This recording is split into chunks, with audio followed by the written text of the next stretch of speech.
تا ئێستا هیچ شتێکی تازە نییە سەبارەت بەوەی کە بە فعلی ئەم 320 میلیارە دەنێرێ بۆ هەرێمیان ناینێرێ و بەڕاستی ئێمە زۆر نامرتاحین و نیگەرانی بەوەی کە ئێستا خەڵک لە دۆخێکی وا خراپدایە و ئەوەی کە ئێستا من و تۆ قسەی تیا دەکەین بە پێی معلوماتی ئێمە نوێنەری پارێزگای سلێمانین هەندێک لە دائیرەکانی پارێزگای سلێمانی مۆزەفەکان بایکۆتی داوامیان کردووە کە ئەمە زۆر زۆر خەتەرە و کاریگەری ڕاستەوخۆی لەسەر ژیانی هاوڵاتیان هەیە. ئێمە تەمەناکەین کە ئەم کێشەیە چارەسەر بێت چارەسەرکردنی ئەم کێشەیەش پەیوەندی بە حکوومەتی هەرێمی کوردستانەوەیە.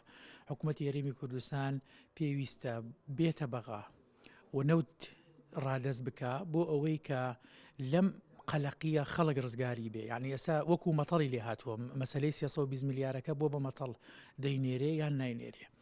لەلایەکی تریشەوە پرسیارەوەیە ئەگەر ئەم دەفعەیەش بنێرێ واتە یەک جار 320 میلیار بنێرێ خۆ حکوومەتی هەرێم تەنها ئەتوانێت یەک ڕاتب بدا و ساڵی داهاتوو چیەکە؟ پڕۆژە یاسایی بودجەی ساڵی داهاتوو واتە ساڵی 2021 لە کۆتایی ئەم هەفتەیە بڕیار وایە حکوومەت بینێرێ بۆ پەرلەمان. ئەگەر حکوومەتی هەرێمی کوردستان دەیەوێ بە فعلی پارە بێت بۆ هەرێمی کوردستان پێویستە وەفد بێت و پێویستە نەود ڕادەست بکە.